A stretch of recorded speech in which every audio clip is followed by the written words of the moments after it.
This is me. I'm in second grade and this is from school picture day. I asked my mother for the background with the laser beams, which my friends were getting, but she refused to pay for it. We eventually settled on indigo. Later this very winter, I embarked on what would eventually be my 5-year life of crime. It began innocently enough, as I imagine most of them do, with the theft of a steak knife from our cutlery drawer. I brought it to school in my backpack, though I never took it out while I was there, nor had any intention that I can recall of actually using it. My mother says that upon finding the 4-inch serrated blade that she was devastated, not to mention frightened. I don't blame her. Having an infamous child has to be one of every parent's greatest fears. Later inspections of my knapsack revealed corkscrews, a letter opener, and a box of dinner mints from our pantry. I swiped a Lego motorcycle from the first grade toy bin, a Nerf boomerang from my cousin, and 2 Jenga blocks from my friend's living room. Unlike some of my friends who stole from corner stores and supermarkets, I took only from people I knew. And in most cases, the thrill was not in the item itself, but the act of acquiring it. Once I've gotten hold of whatever it was that I wanted, I actually had very little use for it. I hid them behind bookcases and under radiators.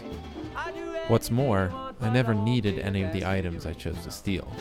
I was loved, provided for, indulged even. I didn't have a corrupting idol or a gang of delinquents or even an accomplice. In crime, I wasn't looking for understanding or brotherhood. Stealing satisfied some other urge I couldn't quite identify, and I still can't really. When caught, I quickly confessed, was sternly admonished, and after expressing my remorse and promising to go straight, vowed to my parents and myself that I would never steal again.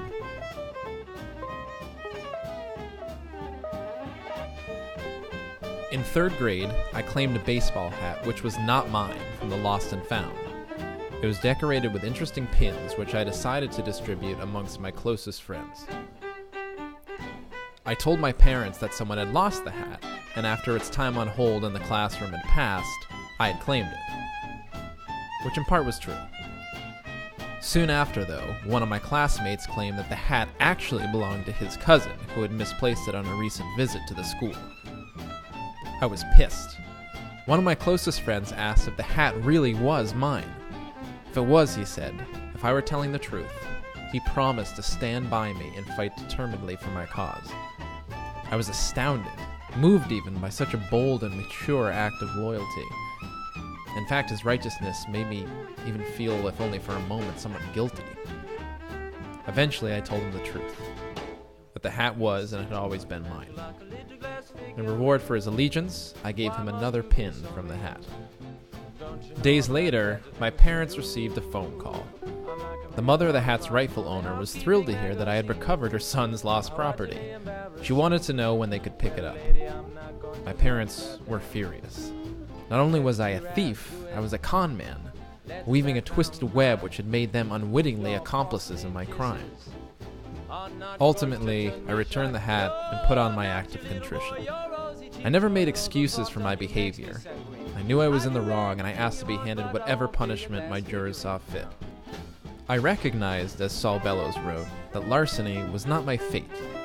It was a compulsion, one which unfortunately I couldn't seem to shake.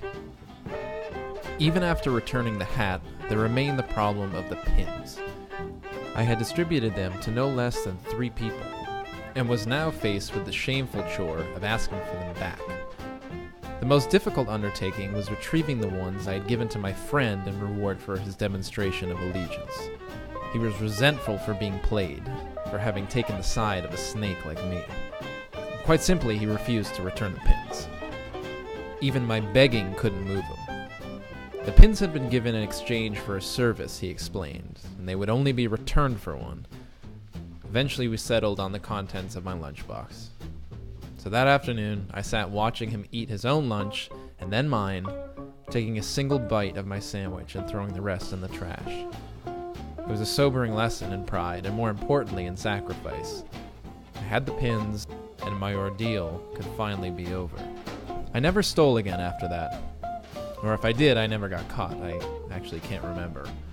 I never moved on to bigger ticket items or used what was a pretty solid criminal foundation as a gateway to a life of crime. As I said, it wasn't my fate. Still, there was a force in me as a child to loot, and to trick and deceive, an energy. And if it's true that energy can never really be created or destroyed, but only changed, I wonder sometimes, how has it been transformed? How has that corrupted energy seeped into my current behavior?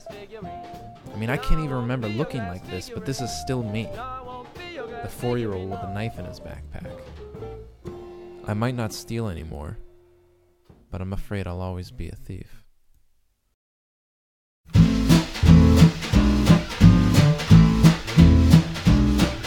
Well, piece by piece and nail by nail, it'll all come down someday before the fires of hell. You let me in your house. You let me in your house.